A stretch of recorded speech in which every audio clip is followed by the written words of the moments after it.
Hi, I'm Charlotte. Hi, I'm Greg. Together we are the Cancer Twins, not because we're twins, but we are siblings, and I'm a Cancerian. And I'm a Gemini. And we both either had or are currently going through cancer treatment. The aim of our podcast is to share our personal point of view from someone who has gone through cancer and from the point of view of someone who has just started their journey. I found that this podcast has really helped me, and I hope it's helped others as well. If you like the content and would like to keep up to date, please make sure that you follow, like, and subscribe to all of our social media channels, our YouTube and audio podcasts. And also, please do leave us a review so that others can find the channel. Neither of us are medical professionals. We're not doctors. We're not psychiatrists. We're just two normal people sharing our personal experiences.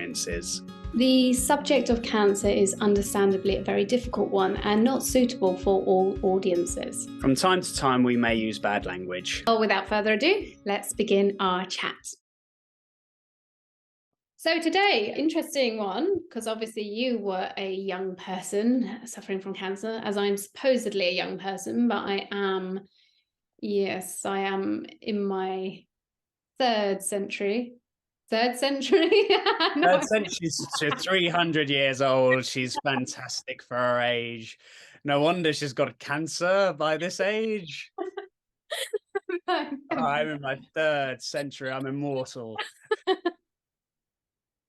mean, I have to think, would it be cool to live that? Third decade. And then I think, no, who actually wants to be 300? I'm in my third millennia now. Oh God, in my third decade. I'm young for cancer, but I certainly wasn't as young as you, and I'm certainly not as young as Jordan, who is our next guest. So Jordan is only 22, and her cancer journey has been a long time coming, it seems, because she's had it for a while, but they hadn't diagnosed it as such. And so really, really interesting story. And of course, I know nothing about thyroid cancer, so neither do I. This will be a really good learning opportunity, I think, because there's so many avenues of cancer, aren't there? So many different scenarios. So this is always so interesting to learn more about different types of cancer scenarios, right? Absolutely. Yeah. I'm finding it is so interesting. And even if you don't have cancer, never had cancer, whatever, I still think it's really, really interesting. And I know one of the things that she's been trying to do is also raise awareness about her type of cancer and being a young person with cancer. So I really can't wait to hear what she's got to say. And sorry, just to add, it's nice to have someone that isn't from sort of the Surrey, London bubble. Yeah, that's it. The South. Yeah. Yes. She's from the North, beyond the wall. We won't chant King in the North at her when she joins. Hi, Jordan. Hi. Hi, Jordan. It's nice to meet you. Thanks for joining us today. Well, whenever you're ready, please do share your story. My story starts years before I was even diagnosed. I must have been about 17, 18, and I had a really bad case of glandular fever. So I was obviously really fatigued, and my lymph nodes in my neck swole up very, very big. I had no neck, it was very swollen. I was ill for a while, and then I recovered from that after about a month. Things went back to normal. I was still at school at this point. I think it was my last year of school. I'm up in Scotland, that's 6th year of academy. So I finished that, and then I started being more fatigued. And my friends were able to do things and I wasn't, or I needed a rest before they did. And I thought, that's not normal, but I have a stomach problem. So I've been iron deficient for for most of my life, on and off. So again, fatigue can come with iron deficiencies. So there was always excuses as to why I felt a certain way. And whenever I seen a doctor, they were like, oh, you're young, you're busy. So obviously when doctors tell you that, you're fine. And then I felt this lump up. I seen it before I felt it, actually. It was about the size of like my two fingers together, quite high up my neck, actually. It wasn't sort of touch, and it didn't really move about, and it was strange. So again, I've also been prone to tonsillitis and sore throats my whole life. So I must have had tonsillitis, gone to the doctors, and obviously they feel your lymph nodes. And I said, oh, can you feel that one back there? So he obviously did, and was like, I mean, you're run down, could be a reactive lymph node. And I was like, it's been there for a couple of months. And they were like, okay, well, if it's still there, come back. So like a month later, still there, went back, and then they were like, yeah, I think it's just a reactive lymph node, or it's fine, or, you know, your immune system might be a little bit down just now. You're busy, you're a teenager, you're going through the, you know, you're never at home, you're always busy. That's probably why. So I also had just like turned 18, 19, so I was like drinking a lot as well. So they were like, oh, that's why. There was always an excuse anyway. And of course, my doctor tells you that. You're reassured by them. I have a medical degree. So this must be about a year later, like it was still there. And I started feeling things just, that's not normal. Like lumps aren't normal. People, no one else I knew had a lump on their neck. So this can't be right. So I went back, and this was just about my lump, and I said, been this long, I explained everything. They were like, I think it's a calcified lump around your lymph node. And I was like, okay, that makes sense. You're like, okay. Whatever that's supposed to mean, sort of thing. Okay. Exactly. I guess. Yeah. So my sister, she's 2 years younger than me, but she started studying, she's doing medicine. So when she started her degree, she was like, did they do a scan or something? Like, how did they know that? And I was like, oh yeah, it seems a bit strange. And then COVID happened, and then that wasn't until I started to realize how tired I was, because obviously we're all locked in our house. I never had my busy life. No one was busy. I was at home. The most I was doing was going out for like an hour walk a day, but I was so fatigued. And my mum was like, right, this is not normal. My mum and all my family were struggling to sleep at nights because they hadn't been busy throughout the day. They weren't tired, whereas I was sleeping for like 12 hours every single night and was tired through the day. My mum's like, right, doesn't add up, it's not normal. So it took me a while to get a doctor's appointment, and finally did. It was like the in between the like the first lockdown and second lockdown, and just before Christmas I went, and I had just turned 21. Actually, it was just around about my birthday, and I went, and when I was there I mentioned about being really tired and about my lump, and obviously the tiredness could be linked to my stomach. So he was like, I'm not ruling out, but he says, yeah, that lump's not normal. Did everyone tell you it was normal? And I was like, yeah. So I want to monitor things before we do anything else about it.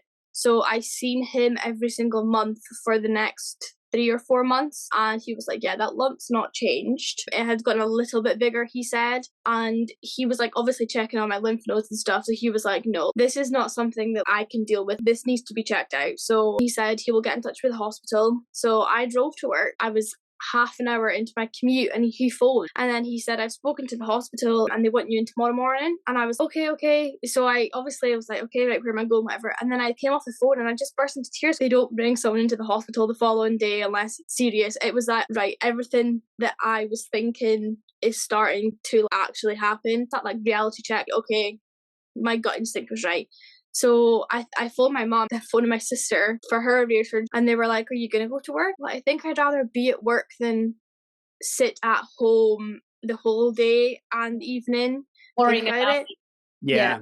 That's what I like as well. Yeah. My whole life I've lived a busy life, so I like being busy and distracted. I thought, and with children, you can't not be distracted, and then you've forgotten about what's going on up here because you're so present with the children. And my workplace, we're all very close, we're a close team, so I felt comfortable going there and speaking to them. I went into the hospital the following day because of COVID. My mum couldn't come, so I was a newly 21-year-old that had never really been in hospitals. So apart from visiting, it's so daunting.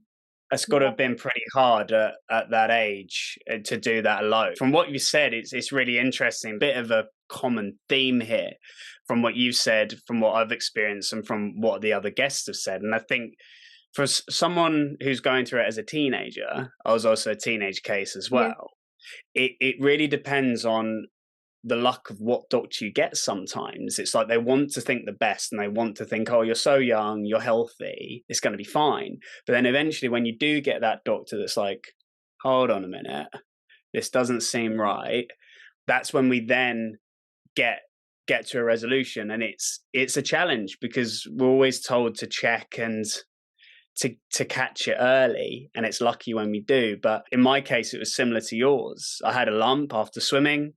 It hurt. Mine, yours didn't hurt, but mine was noticeably painful, and it was getting bigger. Went to the doctor. It's fine. It's a cyst.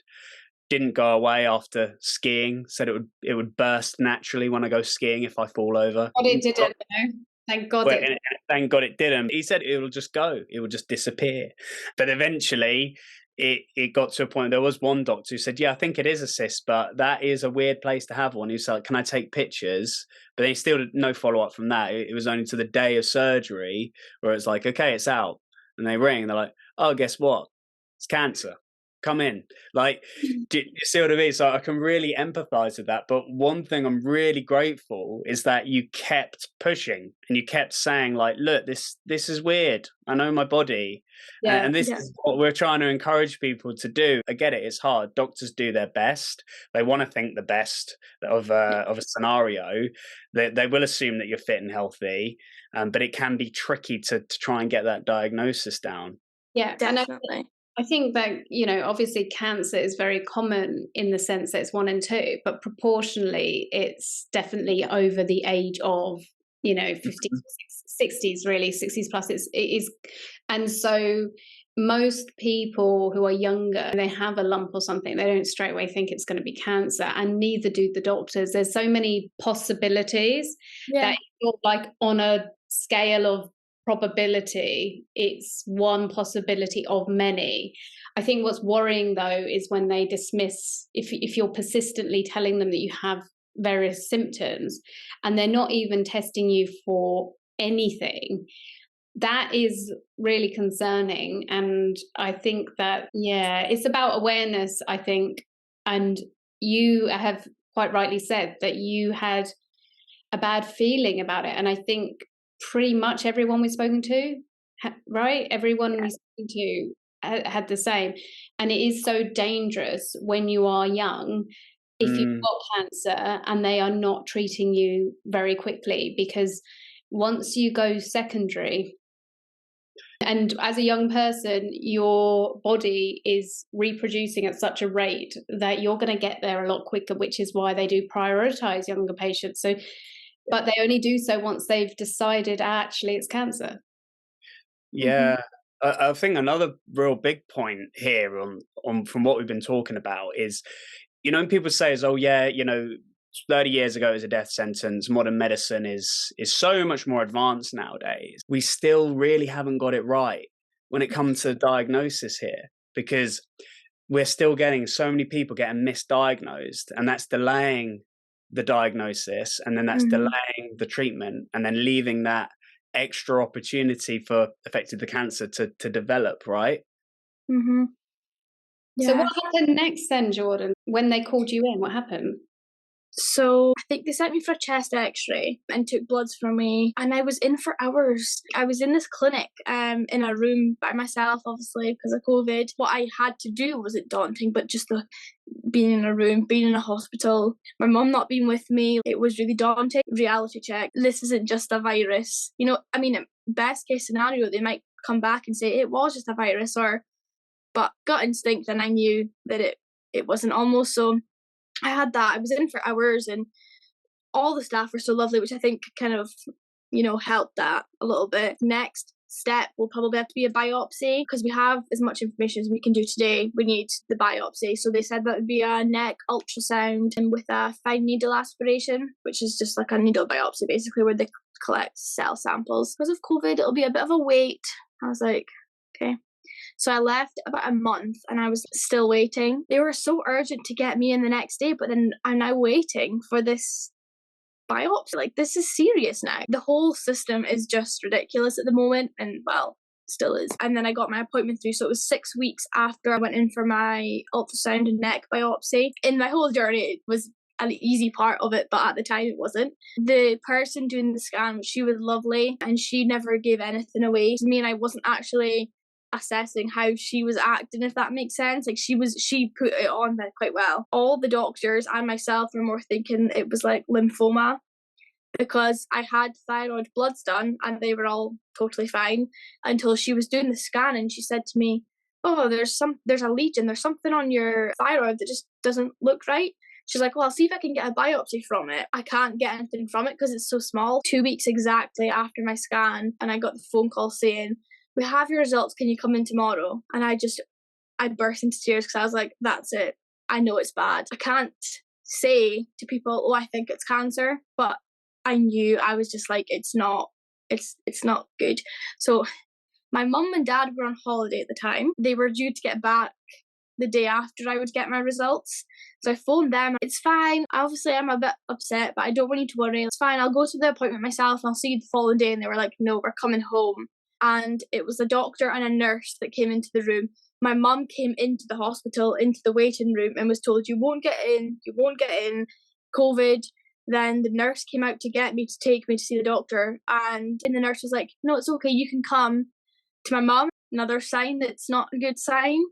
So went in, and then the doctor who I'd been seeing for when I'd gone in the first time, he came in, obviously mask on, but his eyebrows were frowning, like he had like a worried kind of look on his eyes and above from what I could see. I know what he's gonna say. And then he was like, yeah, you've got thyroid cancer. And I was, thyroid cancer? And he was like, yeah, everyone's shocked, because he admitted he thought it was more like lymphoma, because my thyroid looked totally fine, which obviously it wasn't, but from scans and stuff and bloods it looked fine. So the nurse that was there, she used to actually work with teenage and young adult cancer patients. So she obviously was very, very good in that situation, because that was her job before. So she referred me on to my nurse, who I have now, and teenage and young adult nurse. So I then had a CT scan with contrast dye, just to check full body, just to check if it spread anywhere, because obviously they were aware I'd had this lump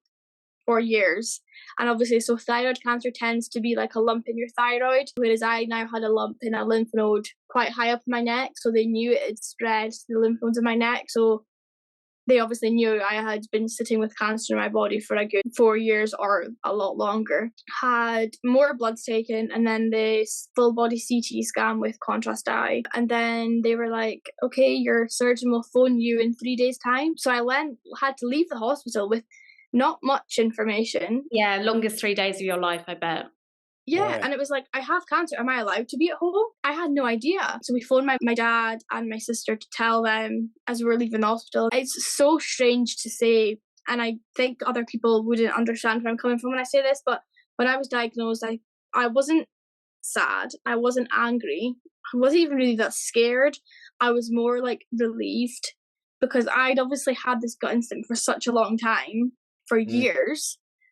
So being told you have cancer, it was like, okay, so everything I was thinking makes sense. It's like, yes, I'm not crazy. I knew that there was, and just on that, just from the neck swelling years ago, I think the suffering that you would have had to have gone through all that time, I can sort of see where you're coming from. It's, we're going to get this sorted. The fatigue, 12 hours a day sleeping, that's crazy. I would have thought with the 12-hour night sort of sleeping, I'm very glad that the doctor didn't just say like, yeah, you're just really lazy, that's why you need to sleep 12 hours. It's like, no, you're just really lazy. You're a teenager. You're really lazy, get out of bed. With you, Greg, you knew that there was something wrong with this lump and you hated it. You said it was like painful and you were desperate to get it out as well. So it was like you knew and you were glad to be rid of it. Like you were relieved when you had the surgery, even though obviously it was a big shock to find out it was cancer. And it's interesting as well, Jordan, because I didn't have the relief so much but I did have a bit of I guess what a lot of people think is a strange reaction as well. I had prepared myself as well that it was cancer. I think I mentioned to you on the phone when they looked at mine under ultrasound, they could see by the shape of it, it's kind of spiky looking, and that's quite common with breast cancers. Not all types, but certainly it's an indicator. And I could tell by the body language of the nurse, and I already had a bad feeling about it. So it's interesting. I think pretty much everyone we've spoken to kind of knew. Like intuition, we really ignore it. And yet we don't really understand what intuition is. And it's like a sixth sense. And 9 times out of 10, intuition is right. So we need to start listening to intuition a bit more, I think, as humans. But I had kind of prepared myself from the reaction and everything like that. And because I had experience with Greg having had cancer at a young age, I didn't rule it out. And so when they told me, I wasn't fully surprised. Obviously, I was disappointed. But my reaction was very much like, okay, so what do we do now? That was kind of it. Okay, it's cancer. Now what? Tell me everything. And they were a bit surprised. They were like, okay, do you understand? We've just told you you've got cancer. I'm like, yes, I do. What do we do about it? I can empathize in a sense, but it sounds like you went through so much already. You were just, and at least now we're going to get this treated. Get to the bottom of it. You've got there. Horrible. At least we can treat this so that my symptoms go away. Yeah, I was logical. So it was actually my younger cousin's 12th birthday that day. Like later on that day, I was like, no, I want to go and see all of one side of my family, and why not just tell them all in one place in one go? My mum had phoned my grandparents before, but I told the rest of my family there because, well, they needed to know, and I was being logical about it. It was real, and it'd probably been real to me for a couple of weeks or months before. I mean, for years. But yeah, I was disappointed, but not shocked, relieved almost. And yeah, it just, I don't know, like, I think everyone expects you to kind of panic and have all these emotions, but I actually, well, now, however far on, I now know that I was probably more numb at the time. But yeah, like, I was logical as well. And I think people are like, oh, I don't know how you did it, but well, what else would I have done? I wasn't going to sit there and cry and say, no, I can't have surgery.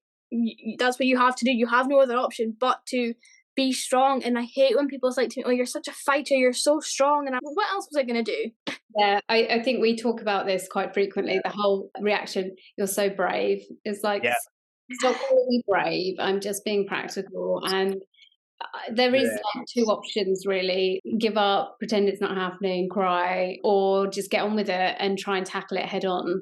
And I think most of us, when we are faced with that actual situation, we sort of recognize that crying about it isn't going to help anybody. You need to just get on with it. And so this idea of being strong, I mean, it is a genuine strength that you do have within you, because as we have also said, some people do not have that reaction. So there is obviously, that is something against your character. But I guess what people don't realize is obviously the people that do react in that way, they were sort of, that is them, that is what they are like. And so whatever the scenario is, that's how they would cope with it. So it's sort of almost patronizing to say, oh, you're being so strong. It's like, no, I was always strong. You know, this is me, this is my character. I'm a logical person. It's almost a test to see how well somebody knows you, if you think about it, isn't it? It's like they say, like, oh yeah, you're so strong, you're so brave. You are my friend. You do know me, like, so, yeah, like you know that I'll have to get on with it, right? So it's an interesting one, isn't it? It's like, well, because actually my best friend was really upset and really, you know, sad and all the rest. But she was very much like, I didn't expect you to react any other way, though. You know, that's how you are. Yeah. So Jordan, then what happened after you were diagnosed? First step with thyroid cancer, surgery. I had never had surgery before, so I was like, I don't want to be put to sleep. That was my worst fear. But no, very, very quickly got over it. My surgeon's amazing. He's obviously very good at his job. He's a good people's person, which I think helps. And he fed off of my humour. Spoke to my surgeon. We still get on really, really well. Obviously, because of COVID, I had to wait for my surgery. Just take it out now. Like, I don't want to wait. Because I was like, I'm now going about with cancer in my neck. It was just in the run up to the summer holidays. So I did some days here and there. I'm at work and I've got cancer in my neck. Like, I can feel the cancer in my neck. Like, it was weird. And I tried to keep busy. I know how you felt though, because as soon as I got over the initial shock of like, actually it's cancer and everything like that, I was straight away like, I want out now. Yeah. By this point as well, I had started up my Instagram page, which is like a blog almost. It'll help me process things, but also it kind of gave me a place to vent to, but also to speak to people who knew exactly what I was going through, which helped so much. Having that kind of helped me share my story, and as well, I was like, I didn't know what a thyroid was, never mind thyroid cancer. I don't know anyone my age with any type of cancer, so I wanted to raise awareness for it straight away, even before my surgery. So I did that, which took up time, which also distracted me. And then I did my one fun thing a day. I documented it on my Instagram page, so it could have been things like going for an ice cream or visiting my grandparents or painting a picture or reading a new book or little things, but some things are big things, helps pass the time quickly. I love that. I think that the little things are actually the more important things, funny enough. And the little things is when you're going through something like this and starting your treatment, the little things are taken away. That's the thing. That's when we really miss them, and that's when I think we really take the little things for granted, right? Yeah. That's really nice thing to do. Definitely. I mean, that's a really lovely idea. And actually, I'd encourage anybody who's going through this and is at a bit of a loose end to try and do that, because that sounds like such a nice thing to do. Yeah, I want to actually think back on this time and have good memories rather than having like bad memories that I was just sitting depressed, waiting for them to cut the cancer out of my neck. So I made a good out of a bad situation, which, looking back, I'm quite impressed myself that I came up with that idea and that I actually stuck to it for a good while. It's a great idea, for sure. Yeah. Whenever like I speak to people, I always mention that, and I'm like, it's worth it. Yeah. If you're enjoying our content, please be sure to like, follow, and subscribe to all of our channels. Equally, if you have your own story to share, please reach out, as we'd love to hear from you. So I know nothing about thyroid cancer. So you explained that one of the reasons that they essentially misdiagnosed it initially and for so long is because the thyroid itself looked okay, but then the lump that was in your neck was to do with a lymph node connected, and therefore it had already begun to spread. So what about your actual thyroid? Was that part of the surgery where they're going to remove that? And what did your CT scan show? So thyroid cancer is a very slow growing cancer, thankfully. And then it starts in your thyroid and it tends to form a lump or a tumor on your actual thyroid. So your thyroid's like a butterfly shaped organ in your body that sits about here, and it controls quite a lot, actually: metabolism, brain function, your bone maintenance, like so many, heart rate, like so many different things that obviously, like, that's why I was so fatigued. I also, and there's something that really stuck out to me, was I used to be a very, very cold person. Like, I was freezing all the time and couldn't heat up because it obviously regulates your body temperature as well. So yeah, so it tends to be like a lump on your thyroid, and sometimes your thyroid levels in your body can be found through blood tests, but obviously on my ultrasound scan they would have seen that, but they didn't. It was fine. So the first stage of it spreading is to the lymph nodes in your neck. I think you have about 300 lymph nodes in your neck, which is why I obviously had the lump, which was a tumor. It was a tumor beside a lymph node. Like, in a really bad case, it's quite uncommon, but it spreads to your lungs and your bone, I want to say. Some people I know have like really small mets on their lungs. It's not like lymphoma, which is like a big lump on your lungs or anything like that, years and years down the line. So yeah, mine did obviously already spread to the lymph nodes in my neck and had been there for a good few years. Because it's slow growing, it hadn't gone anywhere else, which is what the CT scan showed. The first step is taking your thyroid out. You can live without a thyroid because they just give you hormone replacement medication, obviously for the rest of your life, to replace the hormones that your thyroid produces. Once they'd obviously taken mine out, they were like, okay, there is tumors on it, but they were little and small, basically, a few of them, especially because of how big like my lump was on my neck, and I had quite a lot of them, that I should have had a massive lump on my thyroid. So my surgeon he was like, I love showing and teaching people your case because it's so rare, basically, because you were shown in such a weird, unusual way. So yeah, my surgery was to take my whole thyroid out, and they call it a neck dissection. So basically they just take out any lymph nodes that look cancerous, basically. So you've got about 300 in your body, so they took out 73 of my lymph nodes in my neck. Wow. That is a lot. That is a lot, because they just took 2 from me. My lumps came out of my right side and centre of my neck, and 11 of them came back cancerous, I think. So my surgeon was also he was more cautious, took out more, and they say cancer looks like cancer, like it doesn't look nice, so they can kind of tell. Yeah. But obviously he was being cautious. Some Yeah. cancers look obvious, I think. Yeah. My surgery was like 6 hours and I had drains in my neck and was in hospital for about a week. After you're put to sleep for it, you have the surgery, you wake up. Obviously, you have so much medication that you don't feel the pain, you don't feel the sickness. And I mean, it wasn't pleasant, but it wasn't as bad as what I thought, is what I'm trying to say, basically. My scar it's quite faint actually now, so you can't really see it, but it goes from like here all the way up to like the back, almost at my ear. So I had a lot of nerve damage from that, because obviously they're cutting through nerves and they're peeling tumors away from nerves and stuff. So I'm like a year and a half on and I'm still numb. And I call it on my neck. He never, surprisingly, he may be going to have to cut a nerve, which meant like I would be numb all here. And I can feel it. Like, it's not fully numb, but it's almost numb, if that makes sense. So that's caused a lot of nerve pain, which is a nightmare to deal with, and obviously nerve damage. And I've been attending physio, and I still am now a year and a half on. Things are much better, because like my shoulder, I couldn't move my shoulder or my neck, and obviously now I can pretty much fine. It's just the pain and weakness I get from it. Your thyroid's round about you near your vocal cords and your voice box.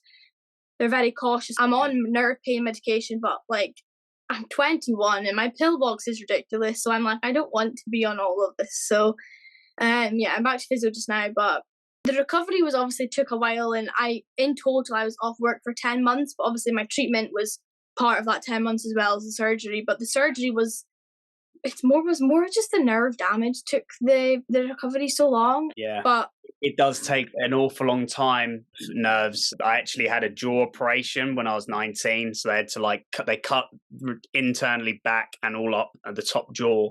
They moved it back and they moved the top, so I had an underbite, and they said it's going to cause nerve damage back here and up here, and they said your lips will be numb. And it's taken years. I was 19 at the time. I'm 32 now, and it's still, I can feel it better, but there is still a bit of numbing.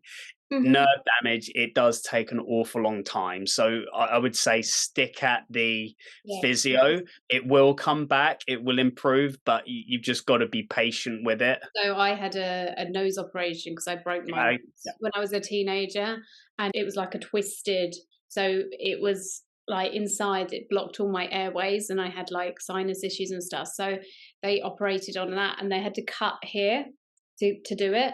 And this whole area was completely numb for at least 5 years, as in I didn't think I'd ever get any, like I could just about feel that I was touching, but I know what you mean. It's that extreme numbness.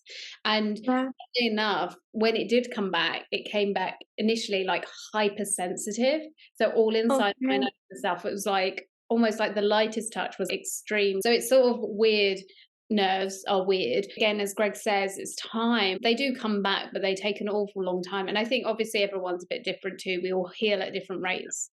So it's bad enough when you get a trapped nerve. Like I'll get it in my arm or something, and I hate it. It's just so painful. It's like, for God's sake, when's this trapped nerve going to go away? Like it's still here. It's been like a month, and that's just a trapped nerve. So So I feel for you. It's not a nice thing to have. No, nerves are strange. And paracetamol and ibuprofen do not touch nerve pain. Like it's totally different.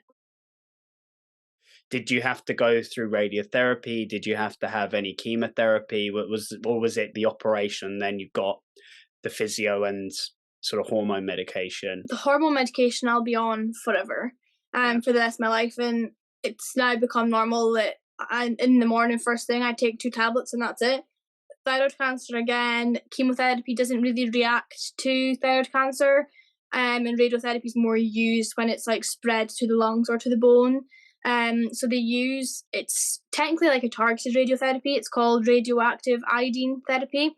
And the best way I can explain is basically just a tablet that you take that makes you very, very radioactive, that I was locked in a lead-lined hospital room for like a week. It basically just kills all the thyroid cancer cells in your body. And then I came home. So after isolating for 1 week in hospital in this lead-lined room, I came home and I had to isolate for a further month in my bedroom. I was okay to be in the same building as the people in my family, but they weren't allowed in the same room as me, basically. It's strange, isn't it?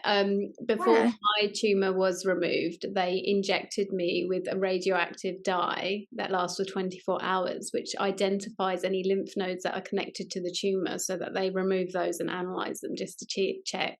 It's a strange one, isn't it? So I take it, though, that your CT scan was clean and that there was no evidence of other cancer in the body. Is that right? Yeah, it was all contained in my neck, basically. Well, I had that lump for like 4 or 5 years, maybe. Wow. So, and that was obviously spread to my neck already. So it could have been in my thyroid for like 10 years, and they can't pinpoint a time, but a good while anyway. Thankfully, it's slow growing. Yeah, God. But yeah. It's crazy, isn't it, to think about that? Like, the hardest thing, and like with my cancer, is that it's the most common type of cancer that's known. Female breast cancer, obviously it's very rare in men, but it does exist as well in males. But female breast cancer is the most common form. However, only 4% are under 40. So when they're benchmarking all of this statistical information, they're comparing me to completely different demographic. Yeah. And therefore, they, same as you, they caveat constantly. It's like I don't actually know, because we don't actually have enough data for young women who've had this and then gone on to try and have kids. One of the questions is, when you are pregnant, it gives you a massive influx of hormones, and is that going to make it more likely that my cancer comes back because it's being fed? And they just don't know. There's no evidence at this point that it is unsafe, i.e. the few that have, on the whole, seem to be okay, but they haven't really got the data set, like the big scale data, to see, are they at high risk, aren't they at high risk, and all that kind of thing. And is it linked to pregnancy, or would it have returned anyway, as you say?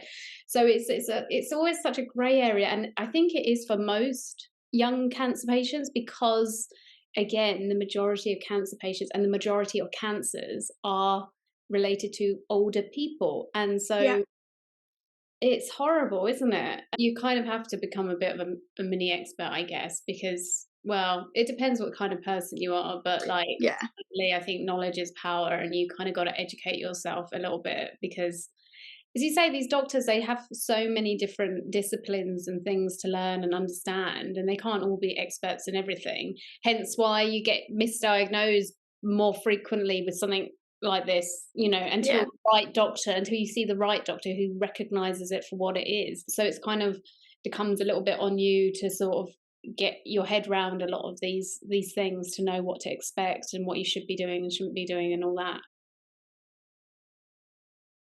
Most of our listeners will be able to tell from your beautiful accent that you are in Scotland.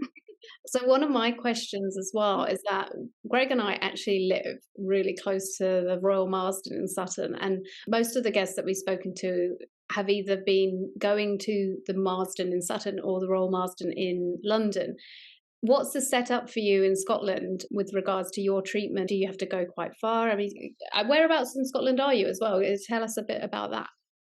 So I live in the northeast of Scotland, and it's a tiny little bit that kind of pokes out with the side. So beside Aberdeen, but I actually live almost about an hour north of Aberdeen, like in the country. So yeah, I have to travel an hour into the city for any hospital appointments, which at the start was like a lot of money for fuel, a lot of time, a lot of hassle, but the drive is so normal now. And living in the country, you're used to having to drive everywhere. So yeah, Aberdeen has relatively good facilities. I had my treatment in Aberdeen, but someone from Inverness, she was roughly about my age, we got in contact through our nurses. She's just been diagnosed with thyroid cancer, and she's got to come down to Aberdeen for her treatment. Obviously anyone diagnosed in Shetland and Orkney up north, they have to come down to Aberdeen as well for their treatment and stuff. So Aberdeen tends to be quite a bit of a base. They're building a new cancer hospital at the moment. So yeah, thankfully all my things were done in Aberdeen. My surgeries, my treatments, all my checkups and things. Tina's Cancer Trusted and Raising Charity. So my nurse, she's based in Aberdeen, but some people I know, roughly about my age, with different types of cancer, they have a whole ward or a whole unit or a whole room just for teenage and young adults, whereas we only have a nurse that she's amazing. She can come to appointments, she can meet us places, but she doesn't have a base in the hospital or an area that as teenagers we can go. Obviously I never went through chemo, but people my age in Aberdeen that have to go through chemo, they're put into the chemo wards. And I once went for an infusion, and I was sitting in that room. There were 6 chairs, and there was nobody under the age of about 50 or 60 in that room, so they're having to get chemo with mostly older people. So yes, obviously it's on a smaller scale, and there is facilities missing, which I think would be so beneficial. But yeah, when I was at the Marsden, they've got literally a child ward, and when I was having my radiotherapy, I was having my chemotherapy, and they called it the adolescent room, literally a room where we could take our friends, as TV, PlayStation, whatever,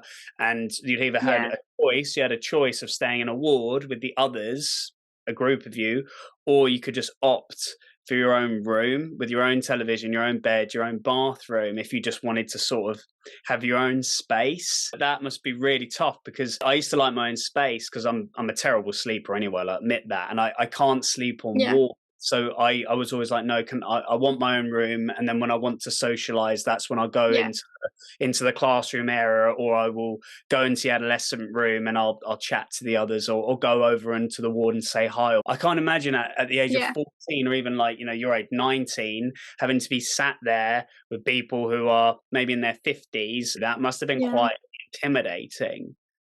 Or older. Or older.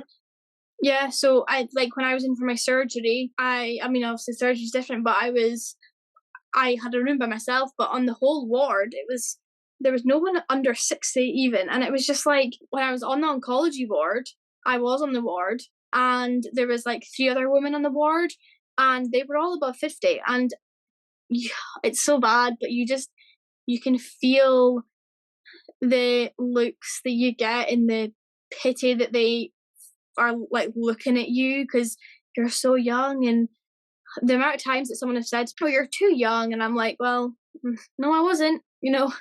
Cancer doesn't discriminate. Cancer doesn't discriminate. It doesn't. It's so non-discriminate. And I knew a guy who had it when he was a baby. He was at a Macmillan meetup, and he was one of the guys there. He was literally like a newborn. He was born with cancer, and he luckily survived it, which is incredible. It's like, it doesn't matter what age.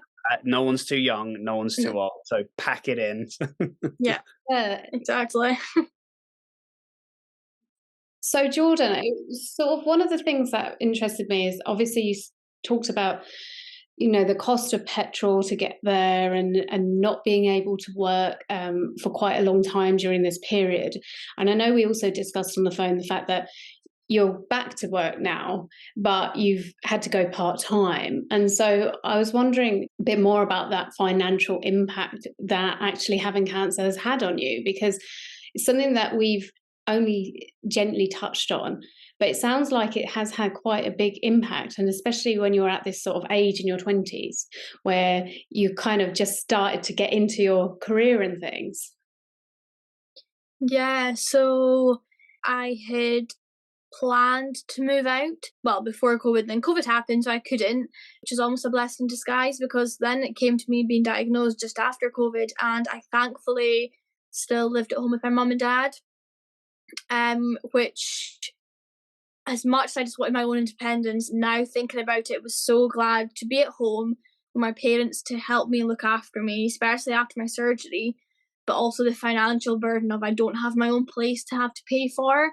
I think as well, luckily for my kind of age, teenagers and young adults is what we're classed as. I think it's 16 or 18 to 25. My nurse, Teenage Cancer Trust nurse, kind of looks after. There's quite a lot of grants that she could apply for me, but also I had a Young Lives versus Cancer. They're another cancer charity for young people. I had a support worker, and she kind of focused mainly on grants, and she got Macmillan grants for younger people, as well as the charity Young Lives versus Cancer gave her grants that she could kind of give to people that was under her wing, I suppose, that needed that support. So so I was off for 10 months in total. Thankfully, I work for the council, so that came with benefits of like sick pay. When it comes to appointments and stuff, like I wasn't through like a private business; I was through a council, so they had good things put in place for return to work and being off work for such a long time and stuff. So that was really, again, I was in such a good position there. And then with my nurse and support worker, they had grants every so often, which helped here and now. And before Christmas, my Young Life versus Cancer support worker, she had grants to hand out, which kind of was like, oh, I can get people presents, because I think my sick pay just ran out by then. And again, living home with mum and dad, in my family home, there was no pressure or support to have to pay bills or to have to move out and stuff. So that was really helpful too. And then it came to returning to work. My work was really supportive with that. And I was like, right, okay, I'm 22 and I'm going back full time. Like I can do it. Like what 22-year-old goes on a part-time or on a phased return? Like I was on a phased return, obviously, and was working up. Took me about 5-6 months of working up on my phase return to full time, and then just in the past 2 months I was like, I can't do it. I ended up in hospital so ill because I was pushing myself to work full time when my body physically couldn't do it. And it was so unfair because it was like, I'm 22, what 22-year-old works part-time? Like I'm meant to be. I think this is what's hard as well, and I speak about it quite a lot on my page, is as a young person, I had just figured out my career, thankfully. But then all that got put on pause, and you're at that age where you're saving, you're having all these life experiences, but also saving for your future. And I couldn't. I was like, that was all put on pause, which was hard. So yeah, I unfortunately, obviously, for the past 10 months when I was off sick, I wasn't being able to save the amount of money that I wanted to, or not have much savings at all. So yeah, had obviously grants from a charity. 2 months ago I dropped part-time. Wasn't ideal, but now in the situation I'm in, it's like I couldn't do it any other way. Like the 3 days works perfect for me, and yeah, I physically couldn't do full-time at the moment anyway. All worked out quite well, but it was still pressure. And as a young person, it was like, I need to be saving, and I can't save because I'm not working. And yeah, it was hard. I mean, there's so much pressure on the younger generation at the moment anyway, with the spiraling costs of houses and their education costs, and and the general cost of living going up. I mean, it is inflation, bills, fuel, going up. housing prices, the pound is weakened. There's an awful lot going on financially at the moment, and I'd say the silver lining in it is, look, you were living at home with your mum and dad, and look, I know what it's like when you're in your early 20s. You don't want to be living at home with mum and dad. You want to get your independence. However, had you been renting somewhere, take the wins. I think it can always be 10 times worse. But I can totally understand that financial pressure must have been really quite stressful. Yeah, additional anxiety that you don't really need. Don't need it. No. Anxiety, economic anxiety as well. It's just horrible. Yeah. With this journey you've had to go through, and just the ongoing treatment, what words of sort of inspiration or advice would you give either to a younger version of yourself or someone who may have just started with a diagnosis and is going down this journey? I think what I found helpful was to just take it day by day. In life, everyone's the same, and they're always looking ahead and planning for the future. And I think with a cancer diagnosis, especially at like a young age, a teenager or like a young adult, it's like I'm just figuring my life out, or I've just figured my life out. So this is the worst time to have a cancer diagnosis, but also I don't know how my cancer is going to affect me in 10 years, 20 years. So it's so hard to look ahead. And I think when I realized that, I was like, I just need to break things down and think of it day by day. And sometimes, like, when you're waiting for results, or you're in recovery from treatment or from surgery, it's so hard to be like, right, what's next? And it's just like, take it day by day.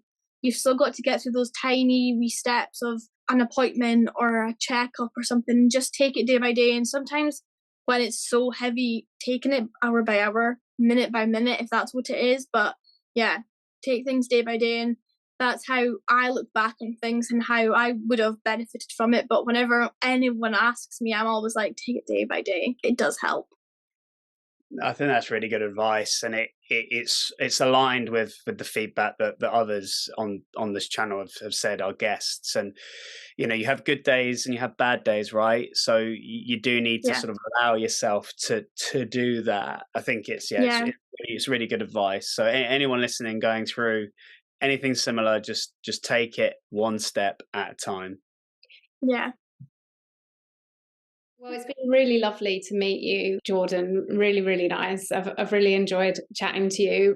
I hope you've enjoyed it, and hopefully, like, that's helped you with your journey. It's the whole point of this platform, and it's good to talk. Yeah, and it's good to talk. Yeah, 100%. Yeah. Okay, so we'll say goodbye. So thank you all so much. I've really enjoyed this. Oh, good. I'm glad you enjoyed it. Like, it's been a pleasure. It's been really nice, and like, let's always stay in touch. Jordan is a nursery nurse, aka an early years practitioner, and she's also a thyroid cancer survivor.